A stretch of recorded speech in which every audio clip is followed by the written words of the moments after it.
Welcome to this video. I'm Vera and we are in Mazarrón in the southeast of Spain. And I'm Fluidi Spaghetti, and today we would like to invite you to join us on our route heading west along the coast on the EuroVelo 8.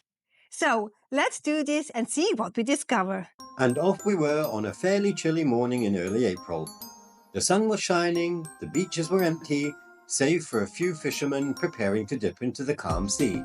We soon passed the bizarre rock formations featured on half the postcards in local shops and found the info board showing our planned itinerary along the EuroVelo 8. But let's switch to the animation for a clearer overview. We started out closely following the coastline, but had to head inland to cross a mountain range that stood in our path.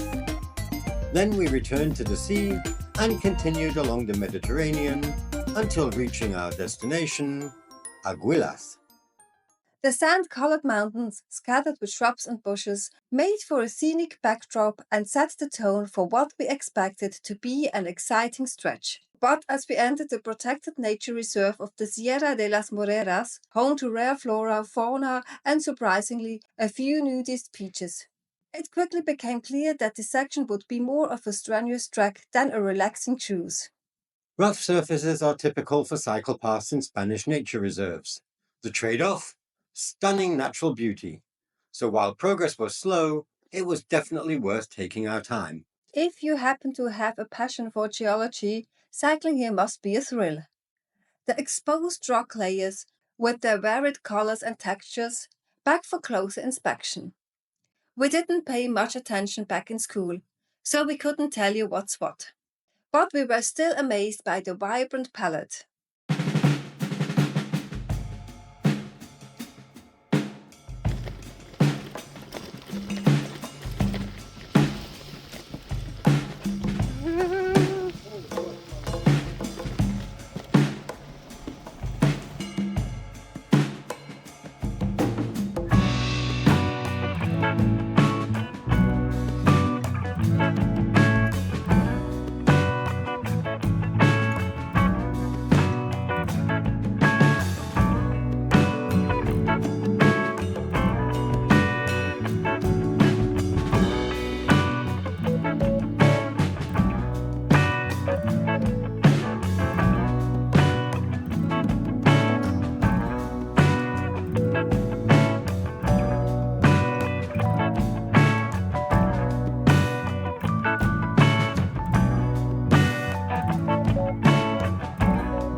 With all the pushing and shoving, we weren't getting far. These kinds of situations always bring to mind the question people often ask us: how far do you travel on average each day? To which we always reply, it depends. And here's the proof. Compare this to gliding along a French canal with a tailwind. It's a world apart.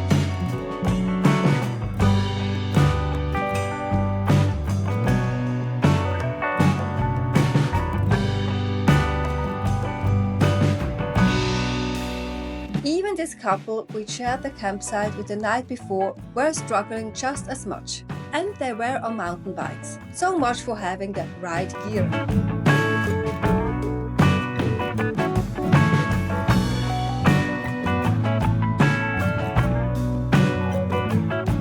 In all honesty, this part didn't live up to the standard of an internationally renowned cycling route. It takes skill to ride here. For beginners, it would not only be nerve-wracking, it could be downright dangerous. Further along, we began wondering where all the breathtaking scenery had gone. Exiting the natural reserve didn't improve the surface, and now we were pushing through sand and navigating around discarded plastic sheeting and rubbish from the adjacent farms. Farming and agriculture aren't always easy on the eyes, especially in Spain, where much of the land is covered in plastic. The landscape can start to feel surreal.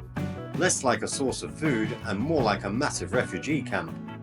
Still, even in these artificial environments, life finds a way. We spotted bumblebees nesting in the wooden beams of an info board. Without an extensive irrigation system, not much would grow in this parched region.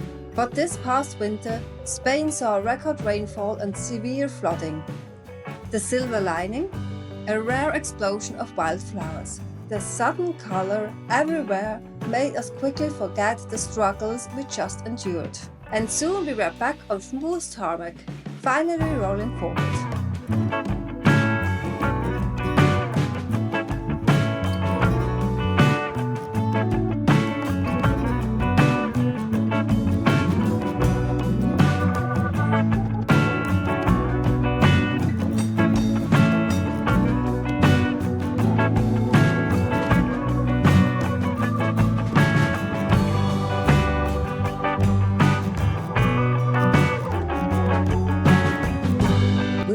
Worried about storm damage and weren't sure if the road ahead was passable after encountering a roadblock. But then a cyclist approached from the opposite direction. We stopped to ask and ended up chatting for the better part of an hour. It reminded us that progress isn't always slowed by poor surfaces. Sometimes it's the people you meet. But after the encouraging conversation, we pressed on with confidence. The roadblock turned out to be a blessing, granting us panoramic views and a peaceful traffic-free road.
thrilling descent back to the coast, we found ourselves once again surrounded by fields of plastic.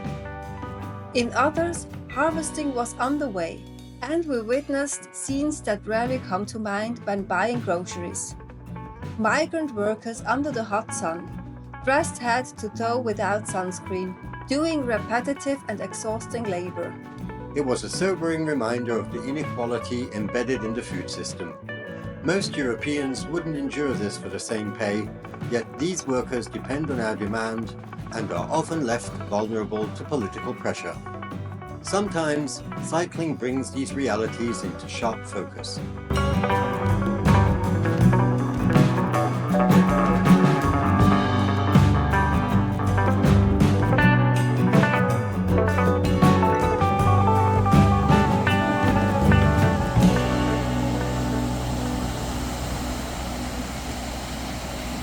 Thankfully, the sound of the ocean waves soon softened those heavy thoughts as we stopped by an historic tower on the beach.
dedicated cycle path, some parts brand new, signaled that we were nearing our destination, Águilas, a town of 36,000 that seems to be growing as we pass construction sites and recently erected shopping malls with empty parking lots waiting to get filled by new residents and tourists everywhere. We made our way down to the port to catch a glimpse of the old fort crowning the peninsula. But by then, we'd seen enough for the day. We were ready to set up at the nearby campsite and recharge. But we've earmarked Águilas for a second visit when the train line from Lorca and Murcia reopens in 2027, and we'll then continue the path south along the coast. In our next video, we'll be heading north, away from the sea, tracing parts of that railway. So that was a very exciting ride. We didn't get very far, only 54 kilometers, but there was so much to see and discover. What was your favorite part? Have you ever cycled this route before? Please share your thoughts and experience in the comment below. And if you've enjoyed this video just as much as we've enjoyed this ride, please smash the like button. And if you would like to see more inspirational videos for cycling routes, don't forget to subscribe. So we look forward to seeing you in the next one. In the meantime, we're going to fill our empty stomachs. So until then, thanks for watching and happy cycling. Adios. Adios.